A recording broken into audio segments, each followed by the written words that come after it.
sasa hivi ni ngumu sana, ni kitu kinachoitwa dhambi. Hata nikijaribu kufanya interview hapa tunaanza tukacheka.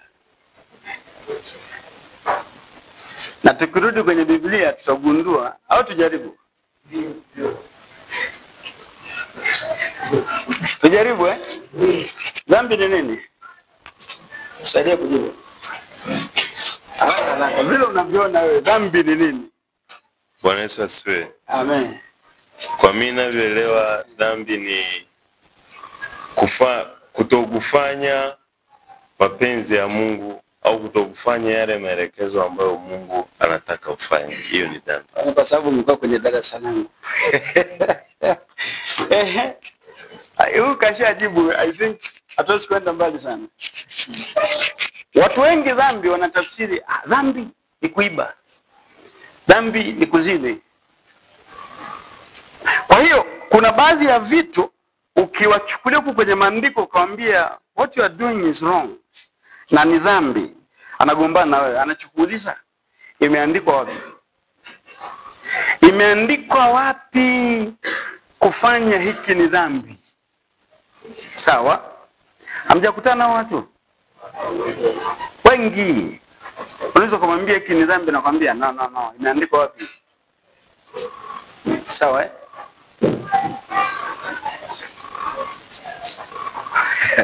I don't want to confuse people. But if I'm a true servant of God, sometimes I have to confuse people. Dunia inatufundisha kujua nini cha kufanya. Dunia imetufundisha maisha na lifestyle fulani, ambao whatever we are doing according to the world.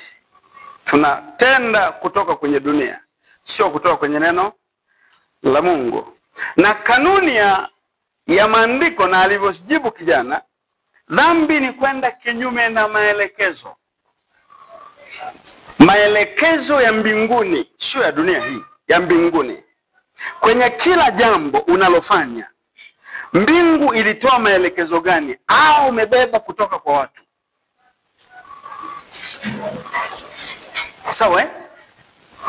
Then chochote kile unachofanya kinyume na mbingu ilivyoelekeza ni dhambi. Ni dhambi. Chochote kile unachofanya.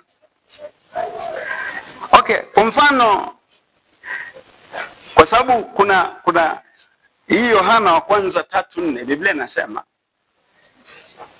kila atendaye dhambi afanye uasi, kwa kuwa dhambi ni uasi. Maana yake dhambi ni kwenda kinyume na maelekezo. Kila jambo tunaloliona au tunalolifanya, kuna namna Biblia imetoa maelekezo, kuna namna Mungu katoa maelekezo. Lifanyike kwa mfumo upi, kwa namna ipi? Okay, sasa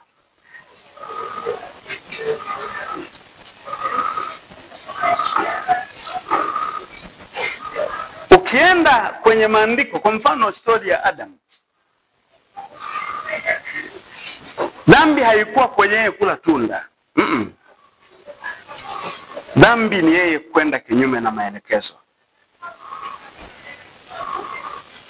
Sasa kuna kitu ambacho ni muhimu sana. Jambo lolote lile ambalo Mungu kakuelekeza namna ya kulifanya, moja, kakuelekeza ulifanye hivyo alivyotaka ili ufanikiwe, ili usinajisike, ni sababu ya pili. Ili usikutane na kitu kibaya kilichofichwa nyuma hilo jambo. Jambo lolote lile, narudia, ambalo Mungu amekuelekeza namna ya kulifanya ukaenda kinyume, nyuma yake huwa kuna kitu Mungu hataki ukutane nacho. Hiyo ni moja ambayo niliweka ya mwisho kwenye wakati nataja mara ya kwanza. Pili, ukikutana na kile kitu kibiblia, wewe utakuwa umenajisika. Sawa sawa eh? Tatu, kutokana na ule unajisi utaharibikiwa. Sio, umeelewa? Kwenye kila jambo Mungu akikuelekeza, nyuma kuna kitu kiko kimefichwa. Walivyoambiwa wasile tunda, nyuma ya tunda kulikuwa kuna nini? Ujuzi wa mema na mabaya. Nyuma ya tunda kulikuwa kuna ujuzi wa mema na mabaya. Kitu ambacho Mungu hakuwa anataka kujua. Kitu ambacho Mungu hakutaka kukutana nacho. Na walivyokula tunda walikutana nacho. Wakaanza kujiona wako uchi na wakaanza kumkimbia hata Mungu. Sawa? Maana yake ni nini? Narudia.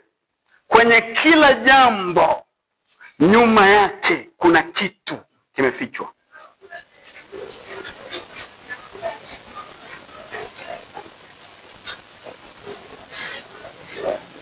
Sawa? Kwenye kila jambo. Ukitaka kafanya research kwenye kila jambo, nyuma ya hiki kuna nini kimefichwa nyuma? Kwenye jambo hili kuna nini? Kwenye hili pia kuna nini? Tafuta mwenyewe ujue. Hasa kile kilichoko nyuma huwa kinakunajisi.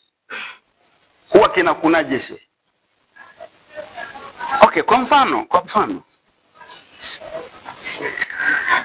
tuongelee denge.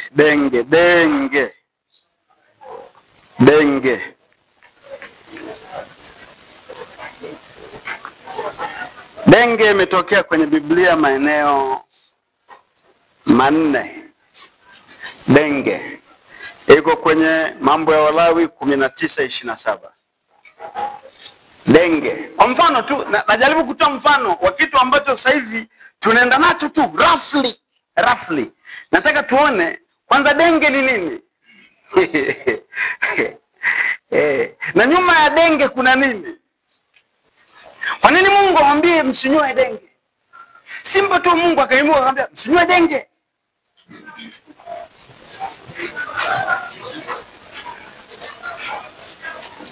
Imeonekana kwenye Walawi 19:27, Yeremia 9:26. Au ni maeneo utaikuta denge.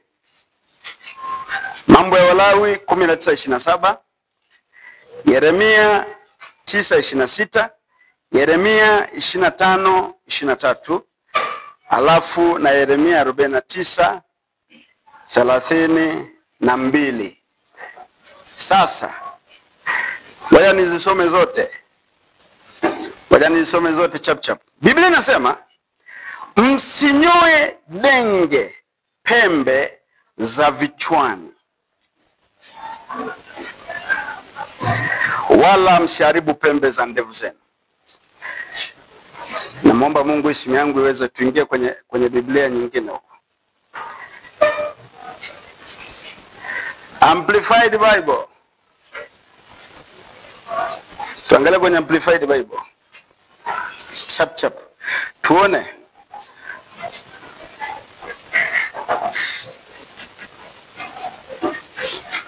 (27). Biblia inasema you shall not round the corners of your hair, of your head, nor trim the corners of your beds. Sawa? Kwenye mabano anasema as some idolaters do. Tunajua makahaba, watu wanaoabudu miungu mingine. Maana yake ni nini? Kunyoa denge kwenye mambo ya nywele. Ngoja kwanza tuongee vizuri. Hizi utaenda kusoma mwenyewe, hizi huku chini. Kutokana na muda. Utaenda kusoma mwenyewe. Kwenye mambo ya nywele kuna kitu kikubwa, au nisiende hivyo kwenye mambo ya nywele kwanza. Kwenye kila kiungo ulichonacho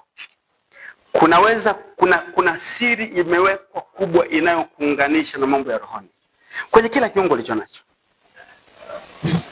Narudia. Kwenye kila kiungo ulichonacho kuna namna kubwa ya kuweza kuunganishwa na ulimwengu wa roho kwenye kila kiungo ulicho nacho. Mikono, paji la uso, sijui masikio, macho, nywele, miguu, chochote ulicho nacho. Ndio maana Yesu akajaribu kuongea pia akasema, kuliko ukose ufalme wa Mungu, kata mkono. Ina maana kwenye mambo ya ufalme wa Mungu na mambo ya roho nayo kumuona Mungu, mkono unaweza kukuunganisha na kitu kingine. Kwa hiyo kata mkono, bora uende ukiwa kilema. Hakumaanisha ukate mkono huu, lakini kuna mechanism yake kiroho. Tuko pamoja eh? Ukienda kwenye mambo ya nywele, kwenye kitabu cha Hesabu sura ya 5 mstari wa 18, mwanamke alikuwa akifanya makosa fulani, akienda mbele ya kuhani ili apeleke kwa Mungu, alikuwa hatakiwa amesuka nywele. Nywele na kusuka nywele ni vitu vya ibada fulani za sanamu fulani. Ndio maana Paulo anavyowaambia wamama msisuke. Baadaye Petro anamaanisha, anarudia tena msisuke. Hajachanganyikiwa kwenye viungo tulivyo navyo. Ndio maana nenda hata kwa watu devotion, wanaweza wakafanya hivi wamesalimiana. Wanaweza wakafanya hivi wamesalimiana. Wanaweza wakafanya hivi wamesalimiana. Mwingine anaweza akafanya hivi wamesalimiana. Mwingine anaweza akafunga vidole hivi wamesalimiana. Ni saini fulani kwenye mambo ya kiroho. Take note, that is Bible. Dhambi ni nini? Tunarudi tulikotoka. Ni kwenda kinyume na maelekezo. Wewe utajitetea, sasa mtaani mbona sisi tumezoea, mbona ni kawaida tu. No. Nyuma ya kile kitu kiroho kuna spirits ambazo zimeshafanya maagano na wanadamu kupitia kile kitu. Mungu akakataza wasinywe vipala kwa sababu ya wafu. Akakataza wamama wasisuke. Akakataza wasinyoe denge.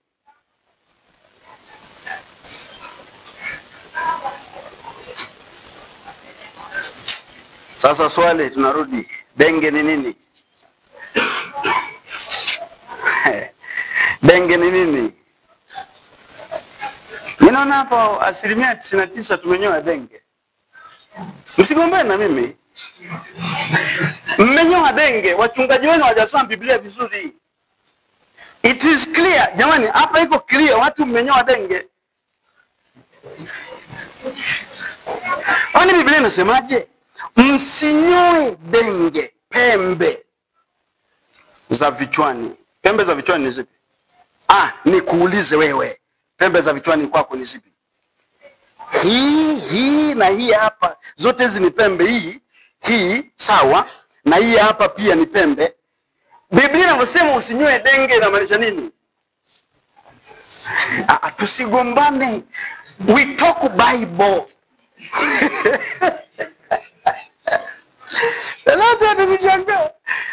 Tusigombane, we talk Bible. My friends, we talk Bible. Usinyoe denge pembe za kichwa. Alikuwa anamaanisha nini? Msichonge. Wewe kasirika, waza vyovyote, lakini usinyoe denge pembe za kichwa. Alikuwa anamaanisha usikate huku. Nyesi mnasema wale wanaoachia kiduku ndio denge. Wamekata pembe gani ya kichwa pale? Kwenye kiduku. Tuulizane. Twendeni taratibu. Nenda kasome hizo za kwa Yeremia. Anasema kuna wale Mungu alikuwa anaongea hasira yake. Akasema nitawatupia kwa wale wanaoabudu miungu, wale wanyoao denge. Okay. Labda twende tuongeze andiko. Ili tusigombane.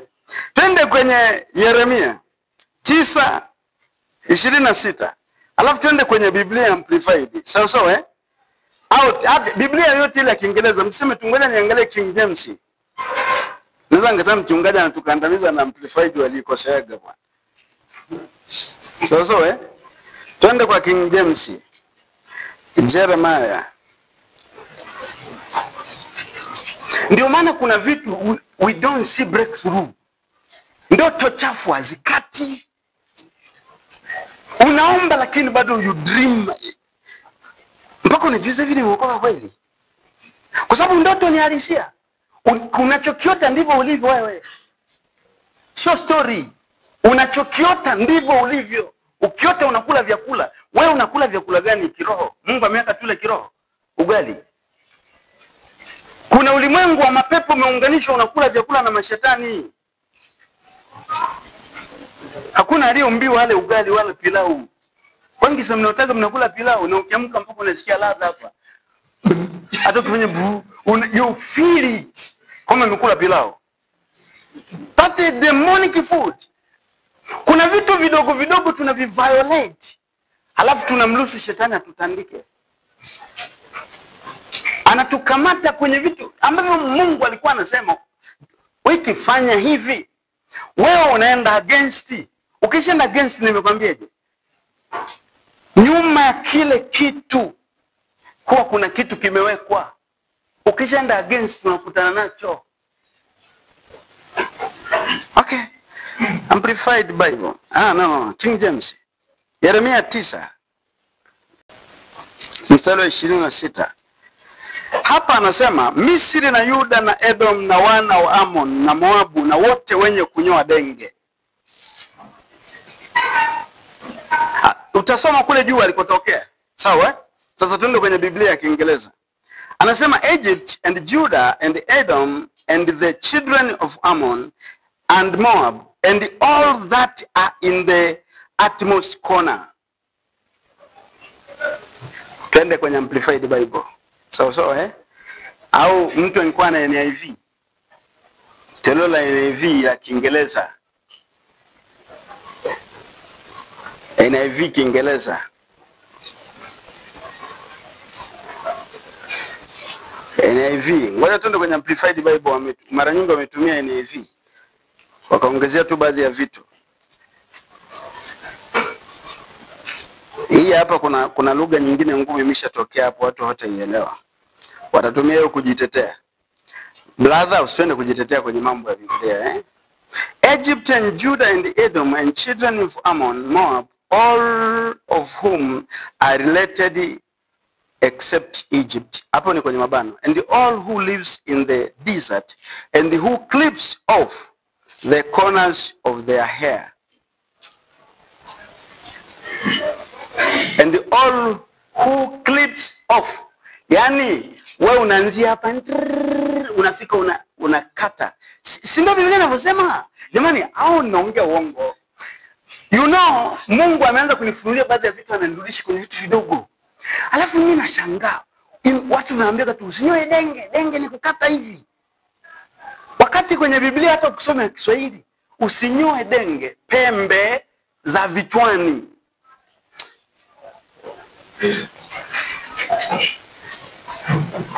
Mbinguni wanaenda wachache by the way. Sila shida. Na ndio maana Yesu alisema mwenyewe, njia iendayo uzimani ni imesonga. Na wengi kwa sababu mmefundishwa vitu simple vya dunia. Formula za maisha za dunia. Sawa? Mmefika mahali tumesahau formula za Biblia. Kanuni za Biblia.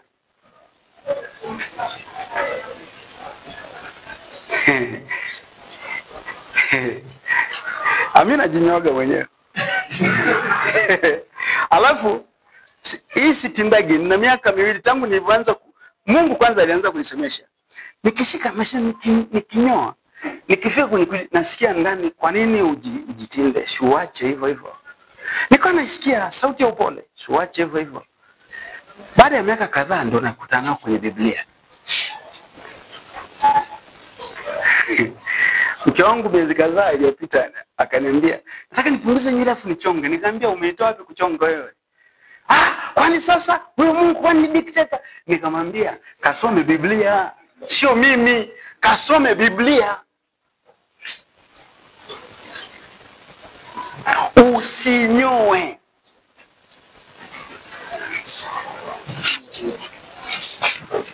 Tusigombane.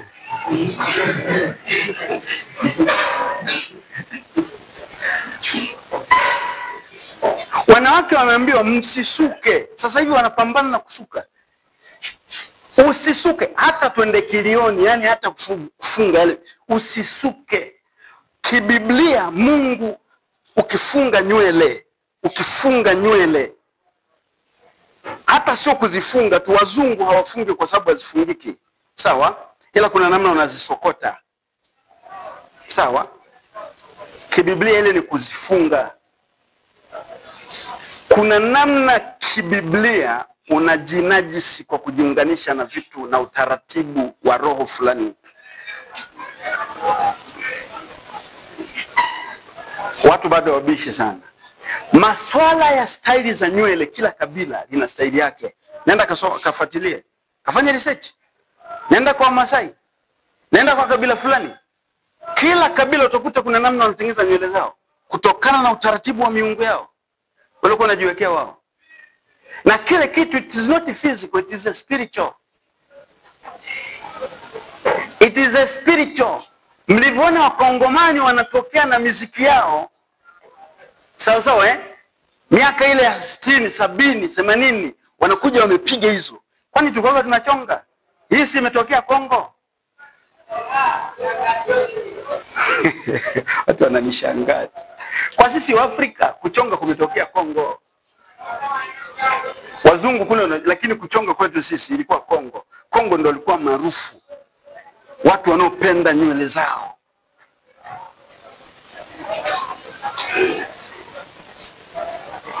Ukiona unanena kwa lugha, sio kwamba ndio utaenda mbinguni. Hakuna mahali Biblia imesema kunena kwa lugha kutakupeleka mbinguni. Isipokuwa kuwa na sifa za utakatifu zinazotokana na kutenda Mungu alivyoelekeza, ndio itakao kupeleka mbinguni. Na by the way, kwenye kunena kwa lugha, Mungu anatumia ile chance kugombana na kiburi cha wanadamu, ili angalau wageuke, waziache njia zao, njia za dunia hii, njia mbovu. Bwana Yesu asaidie watoto.